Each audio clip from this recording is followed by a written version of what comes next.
رئاسة الحكومة بلاغا قاعدين يصيغوا فيه تلتزموا فيه بما وقع الاتفاق عليه. اللجنة التي فاوضت والتي كلفت من طرف الاعتصام مسؤولة عن متابعة هذا الملف. بالنسبة للوزارة الأولى نجم نزور ونشوفوا، ولكن رسميا وقانونا الوزارة قانونا ليست ملزمة إلا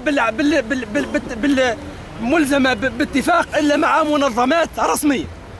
ولذلك فنحن سيقع معناها الاتصال بوزارة حقوق الإنسان، وزير حقوق الإنسان ومستشاري حقوق الإنسان والمجلس التأسيسي.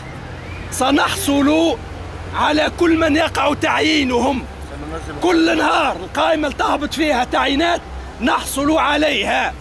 نحن ملتزمون بالمتابعة اليومية وملتزمون بإعلام كل إخوتنا عن طريق صفحة تسمى صفحة اعتصام المساجين السياسيين بالقصبة بالفيسبوك. هذا التزام أخلاقي نتحملوا فيه مسؤوليتنا. قلنا البيان يصدر اليوم عن الوزارة تعلن فيه الالتزام بكل ما وقع الاتفاق عليه.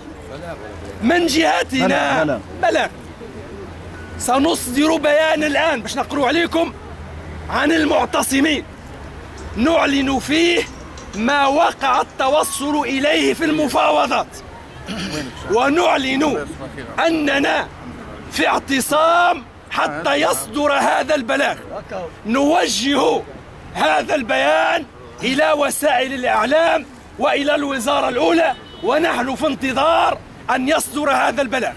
كيف نسمع هذا البلاغ صدر نعتبر أن اعتصامنا وقع حله. مقتنع به انت البلاغ؟ واضح بالنسبه خلي يكمل. سمعني للامانه يا ربي سامحني باش نحكي خلوه يحكي. سيف خليه ياخذ راحته، خليه يعبر عن مقصوده، خليه يعبر عن مقصوده. شنو انت خويا اعطيه حريته. مقتنع به البلاغ؟ مقتنع به البلاغ؟ ما معنى؟ ثم مسلمة